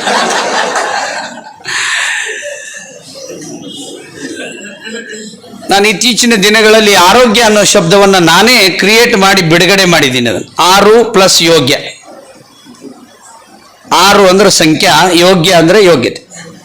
ಏನು 6? ಅದಕ್ಕೇನು ಸಂಬಂಧ ಇರ್ಬೋದು? 6 ಪ್ಲಸ್ ಯೋಗ್ಯ. ಕನ್ನಡದಲ್ಲಿ 6 ಅಂದ್ರೆ ಯಾರು ಅಂತನೂ ಅರ್ಥ. ಯಾರು ಯೋಗ್ಯರು? ಆರೋಗ್ಯವಂತಿರುವವರು ಯೋಗ್ಯರು. ಏನೇನು ಆರದವು? ಷಡ್ರಸಗಳು ಆರದವು. ನಾವೇನು ತಿಂತೀವಿ ಅದ್ರಾಗ ರಸ ರುಚಿ ಇರೋದು ಅರೆ, ಅದಕ್ಕಿಂತ ಹೆಚ್ಚು ಯಾವುದೂ ಇಲ್ಲ. ಇವ್ರು ಏನೇನೋ ಮಾಡಿ ಬೇರೆ ಥರ ಮಾಡಿರ್ತಾರೆ, ತಲೆ ಕೆಟ್ಟು ಹೋಗುವಂಥ ರುಚಿ. ಅದರ ಮೂಲ ಇರೋದು ಆರೆ ಷಡ್ರಸಗಳು. ನಮ್ಮ ಅಡುಗೆ ಮನೆಯಲ್ಲಿ ಕೆಂಪು ಉಪ್ಪು ಹೋಗಿದೆ, ಸೈಂಧವ ಲವಣ ಹೋಗಿದೆ, ವೈಟ್ ಸಾಲ್ಟ್ ಬಂದಿದೆ. White salt is nothing but white poison ಅಂತ WHO ಆರೋಗ್ಯ ಸಂಸ್ಥೆ ಹೇಳಿಬಿಟ್ಟಿದೆ. ನಿಧಾನವಾಗಿ ಎಲುಬು ಕೊಳೆಯುವ ರೋಗ, ಮಾಂಸ ಹೀನತೆ ಆಗೋದು ರೋಗ ಮತ್ತು ಮಾಂಸಖಂಡ ದುರ್ಬಲ ಆಗೋದು, ಸೊಂಟನೋ ಬೆನ್ನನೋ ಕಣ್ಣು ಮಂದಾಗುತ್ತೆ. ಅದಕ್ಕೆ ಸೈಂಧವ ಲವಣಕ್ಕೆ ನಮ್ಮ ಭಾಗದಲ್ಲಿ ಶರಣರ ಉಪ್ಪು ಮತ್ತು ಉಪವಾಸದ ಉಪ್ಪು, ಪಂಡ್ರಪುರ ಸಂತರ ಉಪ್ಪು ಅಂತ ಕರೀತಾರೆ ಕೆಲವು ಊರಲ್ಲಿ. ಆ ಉಪ್ಪನ್ನು ಯಾರು ತಿಂತಾರೆ ಅವ್ರಿಗೆ ಕಣ್ಣಿನ ದೃಷ್ಟಿ ಹೋಗಲ್ಲ, ಪಚನ ಚೆನ್ನಾಗಿ ಆಗ್ತದೆ, ಉಪ್ಪಿಗಿಂತ ರುಚಿ ಇಲ್ಲ. ಆದ್ರೆ ಉಪ್ಪಿಗೆ ಅದಕ್ಕಂತಾರ. ಆ ಪರ್ವತದಲ್ಲಿ ತರ್ತಾರೆ, ಅದನ್ನು ತಯಾರು ಮಾಡಂಗಿಲ್ಲ ಉಪ್ಪನ್ನು. ಆ ಪರ್ವತ ಇರೋದು ಪಾಕಿಸ್ತಾನದ ಗಡಿಯಲ್ಲಿದೆ. ಭಾರತ ಪಾಕಿಸ್ತಾನ ಇಬ್ಬಾಗ ಆದ ಮೇಲೆ ಒಂದು ಒಪ್ಪಂದದಲ್ಲಿ ಆ ಪರ್ವತವನ್ನು ನಮಗೆ ಕೊಟ್ಟಾರ ಅವರು. ಅದಕ್ಕೆ ಒಂದು ಲೈನ್ ಹಾಕಿದ್ದಾರೆ, ಭಾರತೀಯರು ಯಾವಾಗ ಬೇಕಾದರೂ ಹೋಗಿ ತಗೊಂಡು ಬರ್ಲಿಕ್ಕೆ ಅದಕ್ಕೆ ಅಂತಾರಾಷ್ಟ್ರೀಯ ಮಟ್ಟದಲ್ಲಿ ಹಕ್ಕಿದೆ. ಆ ದೇಶದವ್ರು ಯಾರು ಆ ಉಪ್ಪನ್ನು ಮುಟ್ಟಂಗಿಲ್ಲ, ಆ ಕಡೆ ನೋಡಂಗಿಲ್ಲ. ಯಾಕಂದ್ರೆ ಅದನ್ನು ತಿಂದ್ರೆ ಒಳ್ಳೆಯವ್ರು ಹಾಕಾರಂತ, ಅದಕ್ಕೆ ತಿನ್ನಂಗಿಲ್ಲ ಅಂತ ಅವರು. ಸೈಂಧವ ಪರ್ವತ ಮತ್ತು ಪದರ್ಲವನ ಪರ್ವತ ಎರಡು ಅಕ್ಕಪಕ್ಕದಲ್ಲೇ ಇದೆ. ಅದು ಎಷ್ಟು ವರ್ಷ ತೆಗೆದ್ರೂ ಅದು ಕಡಿಮೆ ಆಗಿಲ್ಲ. ಎಷ್ಟು ಬೇಕಾದಷ್ಟು ತಗೊಂಡ್ಬರ್ತಾರೆ ಗಡಿಯಲ್ಲಿ, ಗುಜರಾತ್ ಗಡಿನಲ್ಲಿ. ಅವ್ರು ದಾರಿಲಿ ಹಾಕಿರ್ತಾರೆ. ಇಲ್ಲಿರೋರು ಅದ ಉಪ್ಪಿನಾಗ ಬಿಳೆ ಉಪ್ಪು ಕೂಡಿಸಿ ಸೈಂಧವ ಲವಣ ಅಂತ ಮಾಡ್ತಾರೆ. ಕಲಬೆರಕೆ ಮಾಡೋದ್ರಲ್ಲಿ ನಮ್ಮವರು ಜ್ಞಾನಪೀಠ ತಗೊಂಡಾರೆ ಕೆಲವರು. ಒಂದನೇದ್ದು, ನಮ್ಮ ಅಡಿಗೆ ಮನೆಯಲ್ಲಿ ಉಪ್ಪು ಬದಲಾಗಬೇಕು. ನಾನು ಆಗಲೇ ಹೇಳಿದ್ನಲ್ಲ, ಕ್ಯಾನ್ಸರ್ ಗುಣ ಆಗಿದೆ ಅಂತ ಹೇಳಿದ್ರು, ಇದೇ ವಿಷಯಕ್ಕೆ ಗುಣ ಆಗಿದೆ ಅಂತ. ಇದೇ ವಿಷಯ, ಮತ್ತೇನು ಮಾಡಿಲ್ಲ. ಸೈಂಧವ ಲವಣ ಉಪ್ಪು ಅಡಿಗೆಗೆ ಹಾಕಬೇಕು, ಅಥವಾ ಸಾನೆಕಟ್ಟ ಕೆಂಪು ಹರಳು ಉಪ್ಪನ್ನು ಹಾಕಬೇಕು. ಎಲ್ಲಕ್ಕಿಂತ ಒಳ್ಳೆಯದು ಸೈಂಧವ ಲವಣ ಉಪ್ಪು. ಖಾರವನ್ನು ನಾವು 1850ನೇ ಇಸ್ವಿಗಿಂತ ಮೊದಲು ನಮ್ಮ ದೇಶದಲ್ಲಿ 90 ಭಾಗ ನಾವು ಕಾಳುಮೆಣಸು ತಿಂತಿದ್ವಿ. ಅವ್ರು ಮೆಣಸಿನಕಾಯಿ ತಗೊಂಬಂದು ನಮ್ಮ ಬಾಯಾಗಿಟ್ಟು ಕಾಳುಮೆಣಸು ತಗೊಂಡೋದ್ರು. ಆ ಕಾಳುಮೆಣಸು ತಗೊಂಡ್ಬರ್ಬೇಕಾದ್ರೆ ಭಾರತದಲ್ಲಿ ಒಂದು ಒಪ್ಪಂದ ಆಗಿತ್ತು. 1 kg ಗೋಲ್ಡ್ ತಂದು ಕೊಟ್ರೆ ಇವ್ರು 1 kg ಕಾಳುಮೆಣಸು ಕೊಡ್ತಿದ್ರಂತೆ. ಇದು ಬರೆದಿದ್ದಾರೆ, ಬೇಕಾದ್ರೆ ಹೋಗಿ ನೋಡಿ. ಮಣಿಪಾಲದಲ್ಲಿ ಒಂದು ಊರಿದೆ, ಹಸ್ತಕಲಾ ಗ್ರಾಮ ಅಂತ. ಆ ಗೋಡೆಯ ಮೇಲೆ ಅದನ್ನು ಬರೆದು ಹಾಕಿದ್ದಾರೆ. ಕಪ್ಪು ಬಂಗಾರ ಅಂದ್ರೆ ಕಾಳುಮೆಣಸು ಅಂತ ಹೇಳ್ತಾರೆ. ಕಾಳುಮೆಣಸು ಯಾರು ತಿಂತಾರೆ ಅವ್ರಿಗೆ ಜೀವಮಾನ ಕ್ಯಾನ್ಸರ್ ಬರೋದಿಲ್ಲ. ಯಾರು ತಿನ್ಬೇಕು? ಮನೆ ಕೆಲಸದಾರಿಗೆ ತಿನ್ನಿಸ್ಬೇಡ್ರಿ, ನಾವು ತಿನ್ಬೇಕು. 3 ಕಾಳುಮೆಣಸು ದೇಹದಲ್ಲಿ ಹೋದ್ರೆ ಕ್ಯಾನ್ಸರ್ ಬರಲ್ಲ. ನಾವೆಲ್ಲರೂ ಕಾಳುಮೆಣಸು ತಿಂತಿದ್ವಿ. ಈಗಲೂ ಕೇರಳದಲ್ಲಿ ಕಾಳುಮೆಣಸು ಜಾಸ್ತಿ ತಿಂತಾರೆ, ಅಲ್ಲಿ ಕ್ಯಾನ್ಸರ್ ಸಂಖ್ಯೆ ಕಡಿಮೆ ಇದೆ. ಒಣ ಮೆಣಸಿನಕಾಯಿ ತಿಂದ್ವಿ, ಆಮೇಲೆ ಹಸಿ ಮೆಣಸಿನಕಾಯಿ ತಿಂದ್ವಿ, ಗಿಡ್ಡ ಮೆಣಸಿನಕಾಯಿ ತಿಂದ್ವಿ. ಈಗ ಸ್ಪ್ರೇ ಮಾಡಿ ತಿನ್ನಕತ್ತೀವಿ. ಖಾರದ್ದು ಒಂದು ಇನ್ಸೆನ್ಸ್ ಬಂದಿದೆ, ಅದನ್ನು ಹಾಕ್ಲಿಕ್ಕತ್ತೀವಿ. ಕಾಳುಮೆಣಸು ಯಾರಾದರೂ ಕದ್ರೆ ಅವಾಗ ಒಂದು ಕಾನೂನು ಇತ್ತು, ಅವ್ರ ಬಲಗೈ ಕಟ್ ಮಾಡಿದ್ದು ಚಿತ್ರ ಇದೆ ಅಲ್ಲಿ ಮಣಿಪಾಲದಲ್ಲಿ. ಕುರುಕುಮಿನ್ ಹೇರಳವಾಗಿರೋದು ಕಾಳುಮೆಣಸಿನಲ್ಲಿ. ಬಂಧುಗಳೇ, ನಮ್ಮ ಮನೆಯಲ್ಲಿ ಇನ್ನು ಮುಂದೆ ನಾವು ಮೆಣಸಿನಕಾಯಿ ಜೊತೆಗೆ ಪ್ರತಿನಿತ್ಯ ಒಗ್ಗರಣೆ ಹಾಕುವಾಗ ಕಾಳುಮೆಣಸು ಹಾಕಿ ಅಡಿಗೆ ಮಾಡ್ರಿ. ಒಗ್ಗರಣೆ ಹಾಕಿದ್ರೆ ಇಲ್ಲೇನು ಅರೆಸ್ಟ್ ಮಾಡಲ್ಲ, ಅಮೆರಿಕದಾಗ ಅರೆಸ್ಟ್ ಮಾಡ್ತಾರಂತೆ. ಒಗ್ಗರಣೆ ಹಾಕಿಬಿಟ್ರೆ ಆ ಉಳಿದ ಮನೆಯವ್ರಿಗೆಲ್ಲ ಅಲರ್ಜಿ ಬಂದ್ಬಿಡ್ತದಂತೆ, ಮೈ ಕೆರೆತ. ಮೊನ್ನೆ ಒಬ್ಬ ಕರ್ನಾಟಕದಾಗ ಹಾಕಿಲ್ಲ ಅರೆಸ್ಟ್ ಮಾಡಿಬಿಟ್ರು. ರೊಟ್ಟಿ ಮಾಡಿದವ್ರನ್ನ ಅರೆಸ್ಟ್ ಮಾಡ್ಯಾರ. ಅದಕ್ಕೆ ಈಗ ಲಟ್ಸಾಕತ್ಬಿಟ್ಟಾರ ರೊಟ್ಟಿ. ತಟ್ಟಿ ಮಾಡಿದ ರೊಟ್ಟಿ ತಿಂದರೆ ರಟ್ಟೆ ಗಟ್ಟಿ ಆಗುವುದು ಅಂತ ಹೇಳ್ತಾರೆ. ಜೋಳದ ರೊಟ್ಟಿ ತೋಳು ಬಲು ಗಟ್ಟಿ, ರಾಗಿಯ ರೊಟ್ಟಿ ಹೊಟ್ಟೆ ಬಲು ಗಟ್ಟಿ, ಸಜ್ಜೆಯ ರೊಟ್ಟಿ ಕಾಲು ಬಲು ಗಟ್ಟಿ ಅಂತ ಬರೆದಾನೊಬ್ಬ. ಜೋಳವ ತಿಂದವನು ತೋಳ್ಬಲನಾಗುವನು, ರಾಗಿ ಉಂಡವನು ಯೋಗಿ ಆಗುವನು, ಗ್ಯಾರಂಟಿ ಕೊಟ್ಟ ಅಕ್ಕಿ ತಿಂದವನು ಹಕ್ಕಿ ಅಂತ ಆಗುವನು ಸರ್ವಜ್ಞ. ಈಗ ಸರ್ಕಾರ ಅಕ್ಕಿ ಕೊಟ್ಟದೆ, ಇನ್ನು ಮುಂದಿನ ಸರಿ ಅನ್ನನ ಮಾಡಿ ಕೊಡ್ತಾರಂತೆ. ಆಯಾ ಓಣ್ಯಾಗ ಒಂದು ಅನ್ನ ಮಾಡಿಬಿಡುದು. ಇನ್ನೊಂದು ಪಾರ್ಟಿ ಬಂದ್ರು ಬರ್ಬೋದು, ನಾವು ಉಣಿಸ್ತೀವಿ, ನೀವು ಸುಮ್ಮನೆ ಧಾರಾವಾಹಿ ನೋಡಿ ಸತ್ತು ಹೋಗ್ಬಿಡ್ರಿ ಅಂತೇಳಿ ಅದಕ್ಕೂ ಓಟ್ ಹಾಕಿದ್ರು ಹಾಕ್ಬೋದು ನಮ್ಮ ಲಜ್ಜ ಸಮಾಜ. ಅದಕ್ಕಾಗಿ ಖಾರದಲ್ಲಿ ಕಾಳುಮೆಣಸು ಬಳಸಬೇಕು, ಎರಡಾಯ್ತು. ಮೂರನೇದ್ದು ಹುಳಿನ ಹೆಚ್ಚು ನಿಂಬೆ ಹಣ್ಣಿನ ಹುಳಿ ತಿನ್ಬೇಕು. ನನ್ನ ವಿಡಿಯೋ ನೋಡ್ರಿ, ಕೀಮೋ ಯಾರು ಮಾಡಿಸ್ಕೊಂಡಿರಿ, ಬಿಸಿನೀರೊಳಗೆ ಅರ್ಧ ನಿಂಬೆಯನ್ನು ಹಾಕಿ ಕುಡಿರಿ, ಕೀಮೋ ಮಾಡಿಸೋ ಅವಶ್ಯಕತೆ ಇಲ್ಲ ಅಂದಿನಿ. ನನ್ನ ಹತ್ರ ಬಂದವರು ಯಾರೂ ಕೀಮೋ ಮಾಡಿಸ್ಕೊಳ್ಳಲ್ಲ. ಒಂದು ಕೀಮೋಗೆ 30,000, 40,000, 50,000. ನಿಂಬೆ ಹಣ್ಣಿಗೆ ಸಂಜೀವಿನಿ ಫಲ ಅಂತ ಹೇಳಿದ್ದಾರೆ, ಅದನ್ನು ಬಿಸಿನೀರಿಗೆ ಹಾಕಿ ಕುಡಿದ್ರೆ ಕೀಮೋ ಮಾಡಿಸ್ಕೊಳ್ಳೋ ಅವಶ್ಯಕತೆ ಇಲ್ಲ. ದಾಖಲೆ ತೋರಿಸ್ತೀನಿ ನಾನು. ಇಷ್ಟು ಹೇಳಿದ್ರು ಮೀಡಿಯಾದವ್ರು ನಮ್ಮನ್ನು ಕರೆಯೋದಿಲ್ಲ. ಹರಿದು ಪ್ಯಾಂಟ್ ಹಾಕೊಂಡಿರ್ತಾಳಲ್ಲ, ಆಕಿದು 2 ತಾಸು ಇಂಟರ್ವ್ಯೂ ಮಾಡ್ತಾರೆ. ಭಾಳ ಹರಿದಿತ್ತು ಅಂದ್ರೆ ಸಿಕ್ಕಾಪಟ್ಟೆ ಇಂಟರ್ವ್ಯೂ ಮಾಡ್ತಾರೆ. ಆಕೆ ದೌಡ್ ಬಿಡಂಗೇ ಇಲ್ಲ, ಅದು ಹರಿದಿರಂಗಿಲ್ಲ, ಆಕೆ ಹರಿದು ಹಾಕೊಂಡಿರ್ತಾಳ. ಅದನ್ನು ಭಾಳ ಓದ್ಯಾರು ಹರಿದದ ಅರ್ಬಿ ಹಾಕೊಳಕತ್ತಾರ. ಈಗ MBBS ಆಗೈತೆ ಅಂದೊಬ್ಬ, ಎಲ್ಲೆಲ್ಲಿ ಹರಿದಿತ್ತು ಅದು ಪ್ಯಾಂಟು. ಇಲಿ ಕಡೆಯಾಗಿ ಕೊಟ್ಟಿದ್ನಂತ ಒಂದು ವಾರ, ಇಲಿ ಕಡದಿಂದ ಹಾಕೋಣ. ಎಂಥ ಕಾಲ ಬಂತು.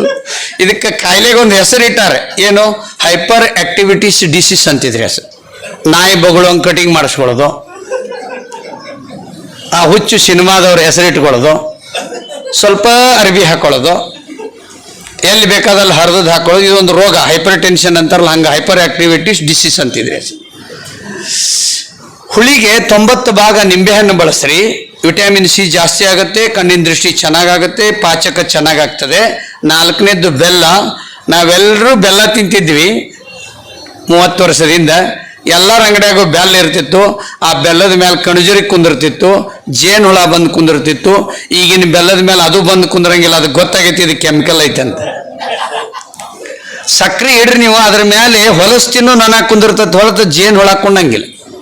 ಇದಕ್ಕಿಂತ ಟೆಸ್ಟಿಂಗ್ ಬೇಕಾಗಿಲ್ಲ, ಹೌದಾ? ಆರ್ಗ್ಯಾನಿಕ್ ಬೆಲ್ಲವನ್ನು ಬಳಸ್ರಿ. ನಮ್ಮ ಇವರು ಮನೆಯೊಳಗೆ ಬೆಲ್ಲನೂ ಕೊಡಕತ್ತಾರ, ಭಾಳ ಮಂದಿ ಮಾಡಕತ್ತಾರ. ಈಗ ತಗೊಳ್ಳೋರು ಕಡಿಮೆ ಅದಾರ. ಸಾವಯವ ಬೆಲ್ಲವನ್ನು ಬಳಸಿದ್ರೆ ಹೊಟ್ಟೆನಲ್ಲಿ ಜಂತ್ ಆಗೋದಿಲ್ಲ, ಪಚನ ಚೆನ್ನಾಗಾಗ್ತದೆ, ಕಿಡ್ನಿ ಸ್ಟೋನ್ ಆಗಂಗಿಲ್ಲ, ಚರ್ಮದ ಕಾಯಿಲೆ ಸರಿಯಾಗುತ್ತೆ, ಗಂಟ್ಲು ಸಮಸ್ಯೆ ಬರೋದಿಲ್ಲ. ಆರ್ಗ್ಯಾನಿಕ್ ಬೆಲ್ಲ ಬಳಸ್ರಿ. 4 ಆಯ್ತು. ಉಪ್ಪು, ಖಾರ, ಹುಳಿ, ಸಿಹಿ. 5ನೇದ್ದು ಕಹಿನ ಕಡಿಮೆ ತಿನ್ನಕತ್ತೇವಿ. ಹಾಗಲಕಾಯಿ ತಿನ್ನಂಗಿಲ್ಲ, ವಿಷ ಸೌತಿಕಾಯಿ ತಿನ್ನಂಗಿಲ್ಲ, ಮೆಕ್ಕಿಕಾಯಿ ತಿನ್ನಂಗಿಲ್ಲ, ಮೆಂತ್ಯ ಚಟ್ನಿ ತಿನ್ನಂಗಿಲ್ಲ. ಮೆಂತ್ಯ ಚಟ್ನಿ ಅಂದ್ರೆ ಏನದು ಅಂತ ಕೇಳ್ತಾರೆ. ನೀರೊಳಗೆ ನೆನೆ ಹಾಕಿ ಅದು ಉಬ್ಬಿದ ಮೇಲೆ ಅದನ್ನು ಅರಿಬೇಕು ಜೀರಿಗೆ ಹಾಕಿ. ಒಂದು ಅಡಿಕೆಯಷ್ಟು ಪ್ರತಿದಿನ ಮೆಂತ್ಯ ಚಟ್ನಿ ತಿಂದ್ರೆ 1 ವಾರದೊಳಗೆ ಸೊಂಟ ನೋವು ಹೋಗಿಬಿಡ್ತದೆ. ಈಗ ಸೊಂಟ ನೋವು ಬಂತಂದ್ರೆ ಪಾನಿಪುರಿ ತಂದು ಕೊಟ್ಟಿರ್ತಾರೆ ಆಕಿಗೆ. ಈಗ ಒಂದು ಮನೆಗೆ ಹೋದಾಗೂ ಹೇಳಿದೆ, ಇವ್ರಿಗೆ ಒಂದು ತೊಂದರೆ ಆಗೈತೆ ಅಂದ್ರೆ, ಇವ್ರು ಆಯುಸ್ ತಿಂದಾರ ನೋಡ್ರಿ ಈ ವಾರ ಅಂದೆ. ಹೌದಂದ್ರೆ ಅವರು ಕೇಳಿರ್ಬೇಕಾರೆ, ಹೌದ್ರಿ ಅವ್ರು ಆಯುಸ್ ತಿಂದಾರೆ. ಏನಿದೆ ಐಸಲ್ಲಿ ಬರೆದಿಟ್ಕೋರಿ, ಡೆಲ್ಸಿನ್ ಅಂತ ಹೆಸರು ಅದ್ರದ್ದು. What is the meaning of Delsin ಅಂತ ನೀವು ಯೂಟ್ಯೂಬ್ನಾಗ ಹೊಡ್ರಿ, ಅದನ್ನು ಐಸ್ನೊಳಗೆ ಹಾಕಿದ್ದಾರೆ. ಎಥಿಲಿನ್ ಅಂತ ಬರ್ಕೋರಿ. ಎಥಿಲಿನ್ ಗ್ಲೈಕೋಲನ್ನು ಎದ್ರಾಗ ಹಾಕ್ಯಾರ ಅಂದ್ರೆ ಕೋಕೋ ಕೋಲಾದಾಗ ಹಾಕ್ಯಾರ. ಅದನ್ನು ಮೆಡಿಮಿಕ್ಸ್ ಇದ್ರಾಗೂ ಹಾಕಿರ್ತಾರ, ಫಿನೈಲ್ ಒಳಗೂ ಹಾಕಿರ್ತಾರೆ. ಫಿನೈಲ್ ಒಳಗೆ ಯಾಕೆ ಹಾಕ್ತಾರಂದ್ರೆ ಟಾಯ್ಲೆಟ್ ಭಾಳ ಸ್ವಚ್ಛ ಆಗಲಿಕ್ಕೆ ಎಥಿಲಿನ್ ಬಳಸ್ತಾರೆ. ಅದನ್ನು ಕೋಕೋ ಕೋಲಾದಾಗ ಹಾಕ್ಯಾರ. ಅದನ್ನು ಸಿನಿಮಾದ ಪೆದ್ರು ಅಡ್ವರ್ಟೈಸ್ ಕೊಡ್ತಾರೆ, ನಮ್ಮ ಸಮಾಜ ಅದನ್ನು ಕುಡಿತದೆ.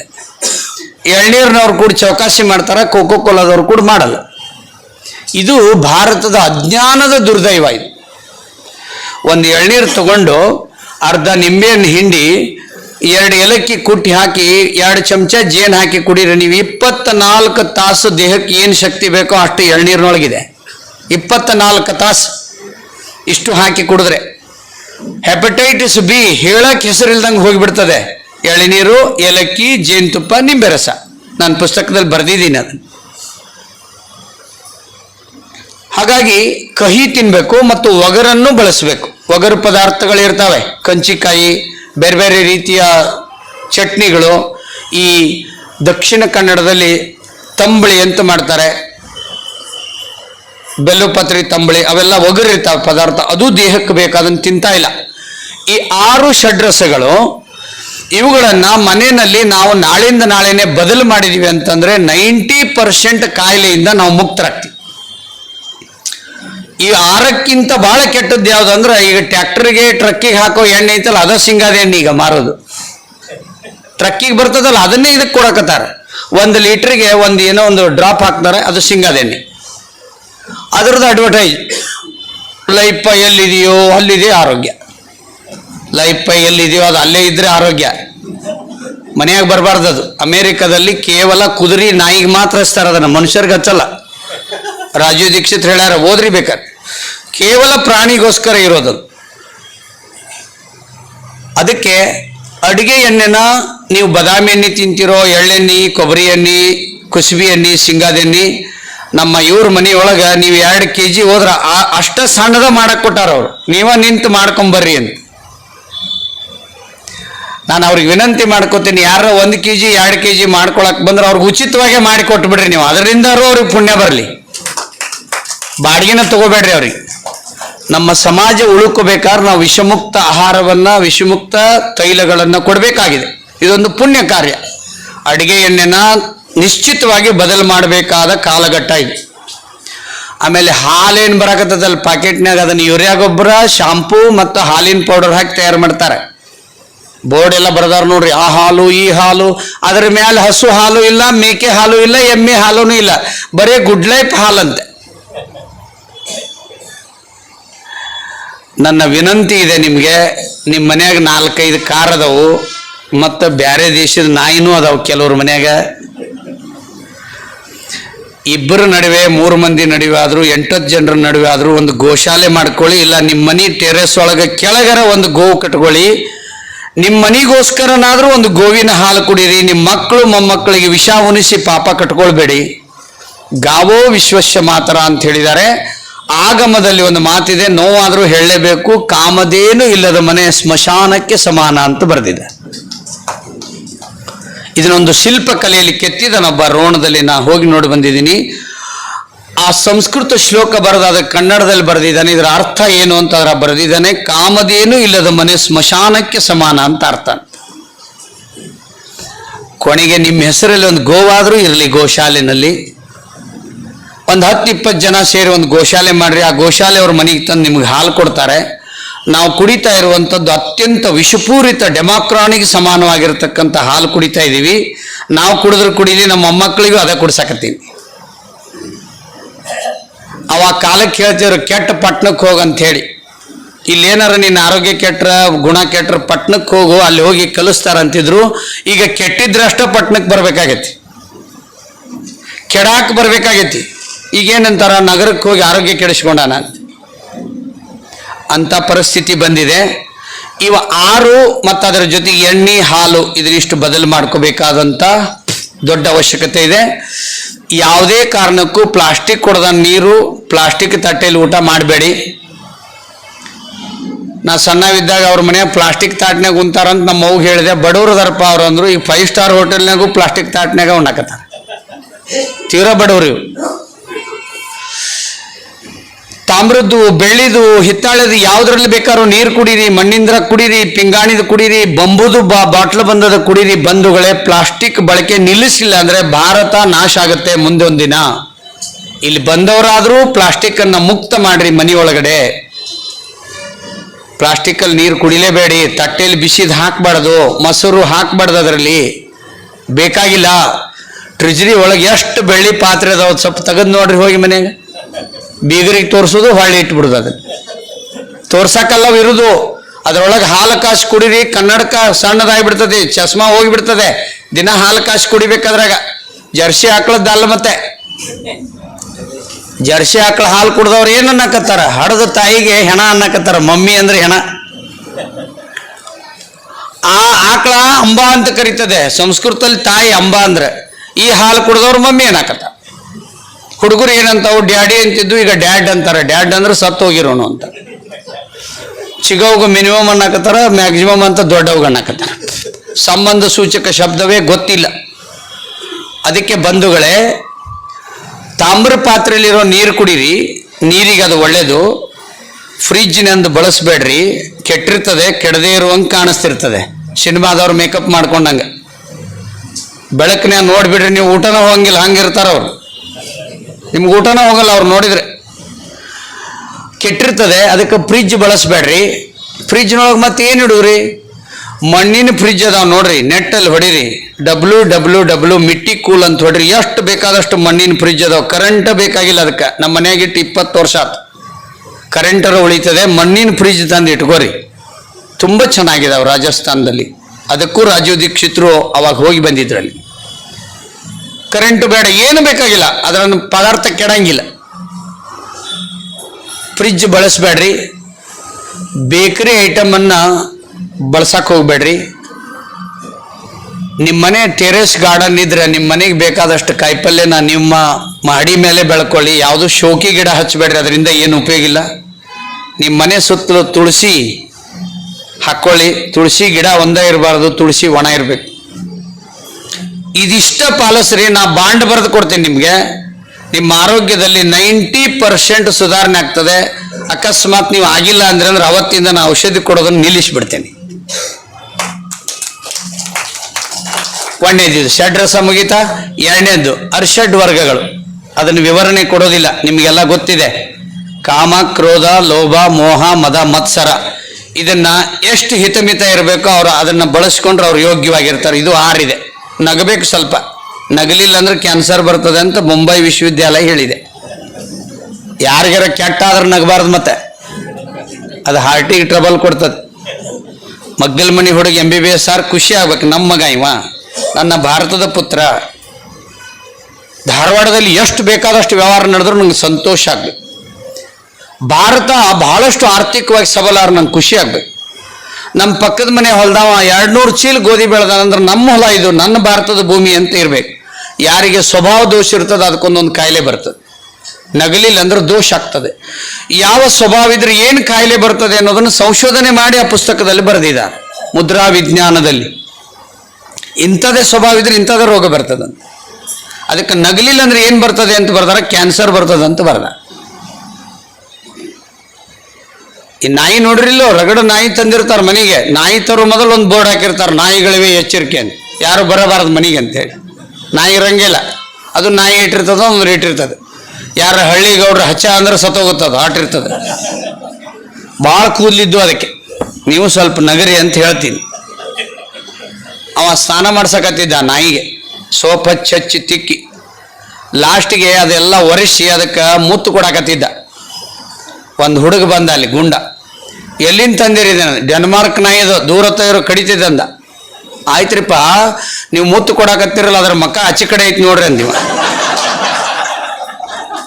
ಆ ಕೂದಲ್ದಾಗ ಮಕ್ಕ ಎತ್ತಾಗೈತಿ, ಕಾಣವಲ್ದವ್. ಹಿಂಗೆ ನಕ್ಕೊಂತ ಇದ್ದು ಬಿಡ್ರಿ, ಯಾವ ಜಡ್ ಬರಂಗಿಲ್ಲ. ಖುಷಿ ಇರಬೇಕು, ಆಸೆ ಭಾಳ ಇರಬಾರ್ದು, ಕೋಪ ಇರಲೇಬಾರ್ದು, ನಾನು ನಂದು ಅನ್ನೋದು ಇರಬಾರ್ದು, ಮೋಹ ಇರಬಾರ್ದು, ಮದ ಇರಲೇಬಾರ್ದು. ರಾವಣಿಗೆ ಭಾಳ ಇತ್ತು ಮದ, ಸತ್ತ. ಚಹಾದ ಅಂಗಡಿಗೆ ಸಹಿತ ಅವನ ಹೆಸರಿಟ್ಟಿಲ್ಲ. ಮಕ್ಕಳಿಗೆ ದೂರ ಉಳಿತಿ. ನಮ್ಮ ಹೆಣ್ಮಕ್ಳಿಗೆ ಗೊತ್ತಾಗತ್ತೆ, ಇಡಬಾರ್ದಪ್ಪ, ಸರಿ ಇಲ್ಲ ಅಂತ.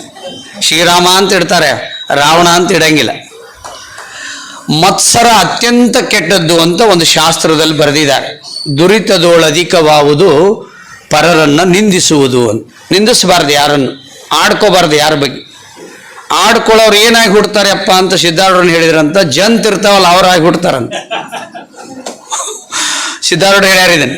ಅದಕ್ಕೆ ಆಡ್ಕೋಬಾರ್ದು. ಇದು ಆರೋಗ್ಯವನ್ನು ತರ್ತದೆ. ಆಗಲೆದು ಅರ್ಷಡ್ ವರ್ಗಗಳು, ಇದು ಅರ್ಷಡ್ ವರ್ಗಗಳು, ಅದು ಷಡ್ರಸಗಳು. 6 ಋತುಗಳದಾವು. ಋತುಕ್ಕೆ ತಕ್ಕಂತೆ ಆಹಾರವನ್ನು ಊಟ ಮಾಡಬೇಕು. ಈಗ ಮಾವಿನ ಹಣ್ಣು ಇರಂಗಿಲ್ಲ, ಮಾವಿನ ಹಣ್ಣು ಹುಡ್ಕ್ಯಾಡಕ್ಕೆ ಹೋಗ್ತಾರೆ. ಅದಿಲ್ಲ ಅಂದ್ಕೂಡಲೇ ಮಾಜಾ ಕುಡಿತಾರೆ. ಅದೇನು, ಅದಕ್ಕೊಂದು ಅಡ್ವರ್ಟೈಸ್, ಮಾಜಾ ತಾಜಾ ಮಾವಿನ ಹಣ್ಣು ಅಂತ. ಎಲ್ಲಿರ್ತದೆ ಅದರ ಮಾವಿನ ಹಣ್ಣು? ಅದನ್ನು ಕುಡಿದು ಆರೋಗ್ಯ ಕೆಡಿಸ್ಕೋತೀವಿ. ನೀರಿಗೆ ಶುದ್ಧಿ ಮಾಡಬೇಕಾ? ತಾಮ್ರ ಪಾತ್ರೆಯಲ್ಲಿ ನೀರು ಹಾಕಿ 2 ನೆಲ್ಲಿಕಾಯಿ ಎಲೆ ಹಾಕಿ 3 ಬಳ್ಳಿಗೆ ಬರುವಷ್ಟು ಆಕಳ ಕುಳ್ಳಿನ ಬೂದಿಯನ್ನು ಹಾಕ್ರಿ. ನೀವು ಅದನ್ನು ಟೆಸ್ಟ್ ಮಾಡಿಸ್ರಿ ಲ್ಯಾಬಲ್ಲಿ. 99.9 ಆ ನೀರು ಶುದ್ಧ ಆಗಿರ್ತದೆ. ಇದು ದಾಖಲೆ ಕೊಟ್ಟಿದೆ. ಹಾರ್ಟ್ ಟ್ರಬಲ್ ಇದೆಯಾ? ದಿನಾನು ಒಂದು 200 ಬರೇ ವಿಠ್ಠಲ ವಿಠ್ಠಲ ವಿಠ್ಠಲ ಅನ್ರಿ. ವಿಶ್ವವಿದ್ಯಾಲಯ ಶೋಧನೆ ಮಾಡಿದೆ. ವಿಷ್ಣು ಸಹಸ್ರನಾಮ ತೆಗಿರಿ, ಎಲ್ಲ ಕಾಯಿಲೆಗೂ ಒಂದೊಂದು ಶ್ಲೋಕವನ್ನು ಬರೆದಾರೆ. ನಿಶ್ಚಿತವಾಗಿಯೂ ಆ ಶ್ಲೋಕ ಹೇಳಿದ್ರೆ ಕಾಯಿಲೆ ಹೋಗುತ್ತೆ. ಇದು ಪ್ರೂವ್ ಆಗಿದೆ ಅಮೆರಿಕಾದಲ್ಲಿ. ಅಮೃತಾಂಶುದ್ಭವೋ ಭಾನು ಶಶಬಿಂದು ಸುರೇಶ್ವರ ಔಷಧಂ ಜಗತಃ ಸೇತು ಸತ್ಯ ಧರ್ಮ ಪರಾಕ್ರಮ. ಇದನ್ನು ಹೇಳಿಬೇಕಾರೆ ನೀವು ಅದು ಹೆಂಗೆ ಕಡಿಮೆ ಆಗೋದಿಲ್ಲ ನೋಡೋಣ. ನಮ್ಮ ಋಷಿಗಳು ಎಲ್ಲದಕ್ಕೂ ಕೊಟ್ಟು ಬಿಟ್ಟಿದ್ದಾರೆ ಸೂತ್ರವನ್ನ. ಮಂತ್ರದಿಂದ ಕಾಯಿಲೆ ಗುಣಪಡಿಸೋದು, ಸ್ವಭಾವದಿಂದ ಗುಣಪಡಿಸೋದು, ಯೋಗದಿಂದ ಗುಣಪಡಿಸೋದು, ಆಹಾರದಿಂದ ಗುಣಪಡಿಸೋದು, ಎಲ್ಲವನ್ನೂ ನಮ್ಮ ದೇಶದಲ್ಲಿ ಕೊಟ್ಟುಬಿಟ್ಟಿದ್ದಾರೆ. ವನಸ್ಪತಿಯಿಂದ, ಬೇರೆ ಬೇರೆ ಮಾರ್ಗಗಳಿಂದ, ಮುದ್ರೆಯಿಂದ ಸಹಿತ ಕಾಯಿಲೆ ಗುಣ ಆಗ್ತದೆ.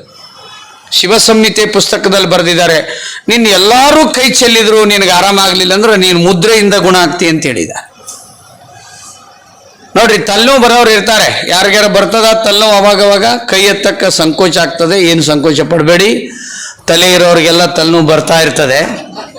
ನೋಡಿ, ಈ ಮುದ್ರೆ ಯಾರು ಮಾಡ್ತಾರೆ ಅವರಿಗೆ ತಲೆನೋವು ಬರೋದೇ ಇಲ್ಲ. ಯಾವ್ಯಾವ್ದ್ರದೋ ತಲೆನೋವು, ಈಗ ಟಿವಿದೋ, ಇನ್ನೊಂದೋ, ಬಟ್ಟೆದೋ, ಚಪ್ಪಲಿದೋ ತಲೆನೋವು ಬಂದಿರ್ತಾವ. ಪಕ್ಕದ ಮನೆ ಈ ಮುದ್ರೆ ಮಾಡೋರಿಗೆ ತಲೆನೋವು ಬರೋದೇ ಇಲ್ಲ. 20 ನಿಮಿಷ ಮಾಡ್ಬೇಕು. ನಿಮಗೆ ಟೈಮ್ ಇರಲಿಲ್ಲ ಅಂದ್ರೆ ಕೆಲಸದಾರ ಕಡೆ ಯಾರು ಮಾಡಿಸ್ರಿ.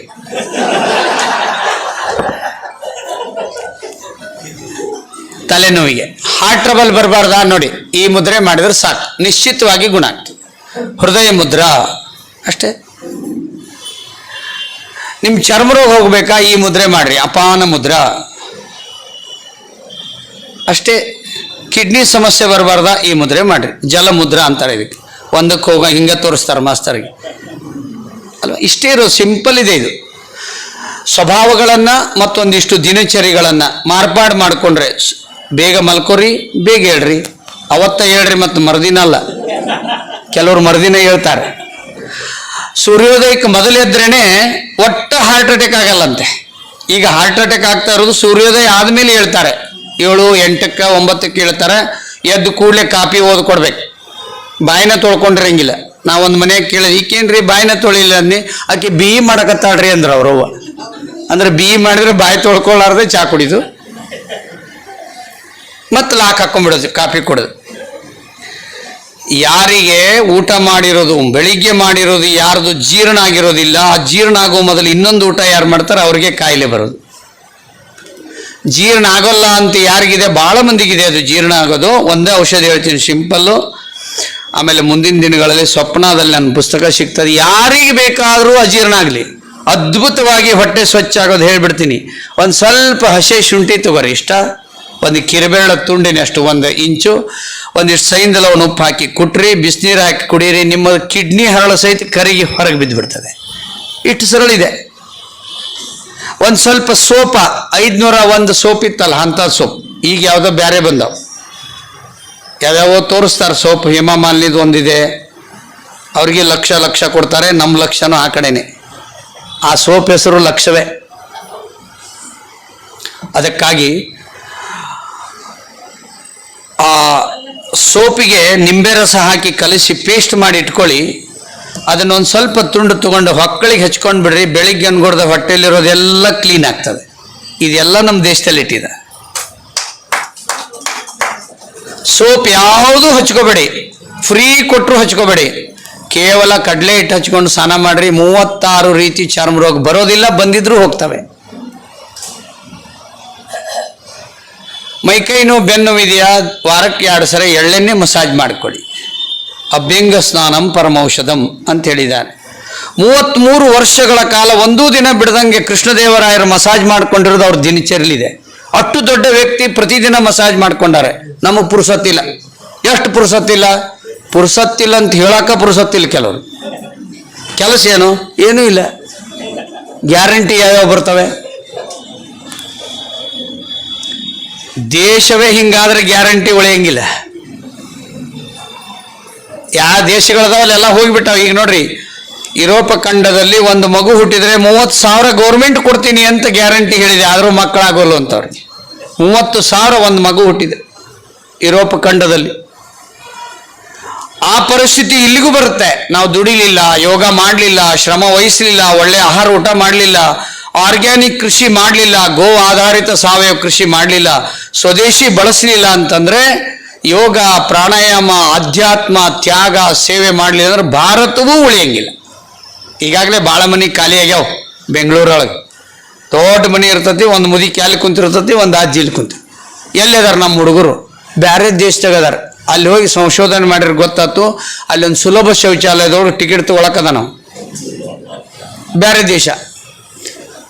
ಜನನಿ ಜನ್ಮ ಭೂಮಿಶ್ಚ ಸ್ವರ್ಗಾದಪಿ ಗರಿಯಸಿ ಅಂತ ಹೇಳ್ತಾರೆ. ಭಾರತದಲ್ಲಿ ನಾನು ಹುಟ್ಟಬೇಕು ಅಂತ ವಿವೇಕಾನಂದರನ್ನ ಮ್ಯಾಕ್ಸ್ ಮ್ಯೂಲರ್ ಕೇಳಿದ್ನಂತೆ ವಾಪಸ್ ಬರುವಾಗ. ನೀವು ಅವಕಾಶ ಕೊಟ್ಟರೆ ನಾನು ಭಾರತದಲ್ಲಿ ಪ್ರಾಣವನ್ನು ಕಳ್ಕೊಂಡು ಮತ್ತೆ ಹುಟ್ಟಿ ಬರ್ಬೇಕಂತ ಮಾಡೀನಿ ಅಂದಾಗ ವಿವೇಕಾನಂದರು ಹ್ಞೂ ಅಂದಿದ್ರಂತೆ.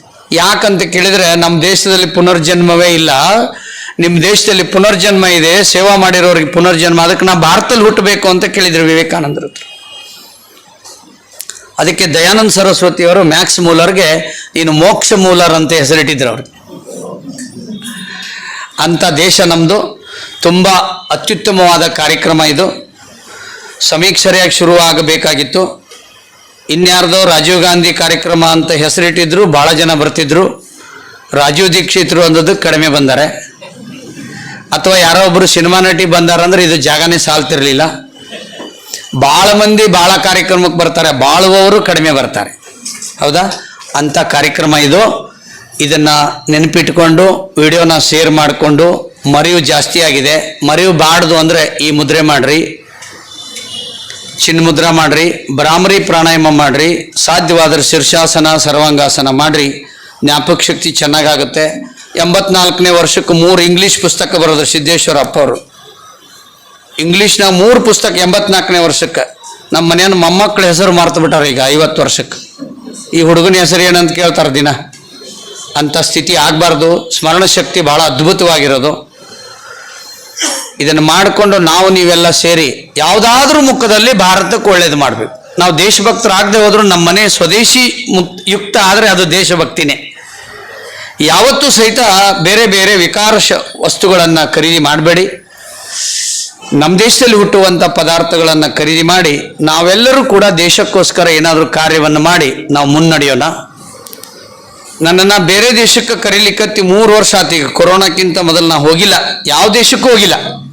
ಈಗ ಭಾಳ ಒತ್ತಡ ಬಂದು ಬೇರೆ ದೇಶಕ್ಕೆ ಕರೀಲಿಕ್ಕತ್ತಾರೆ, ಮತ್ತು ಅದಕ್ಕೆ ಇನ್ಫ್ಲೂಯೆನ್ಸು ಮಾಡಿದ್ದಾರೆ ಭಾಳ ದೊಡ್ಡವರು. ಅದಕ್ಕೋಸ್ಕರ ಇವತ್ತು ನಂದು ಪಾಸ್ಪೋರ್ಟ್ ಮಾಡಿಕೊಡ್ತೀನಿ ಅಂತ ಅವರು ವ್ಯವಸ್ಥೆ ಮಾಡಿದ್ದಾರೆ. ಅದಕ್ಕೋಸ್ಕರ ನಾನು 12:45ಕ್ಕೆ ಪಾಸ್ಪೋರ್ಟ್ ಆಫೀಸ್ಗೆ ಇರಬೇಕಾಗಿದೆ. ವೇದಿಕೆಯಿಂದ ಹಂಗೆ ಹೋಗಬಾರ್ದು. ಪೂಜ್ಯರ ಅನುಮತಿ ಮೇರೆಗೆ, ಅವರ ಆಶೀರ್ವಾದ ಮೇರೆಗೆ ತಮ್ಮೆಲ್ಲರಿಗೂ ವಂದಿಸಿ ನನ್ನ ಮಾತು ಮುಗಿಸ್ತೀನಿ. ಎಲ್ಲರಿಗೂ ನಮಸ್ಕಾರ.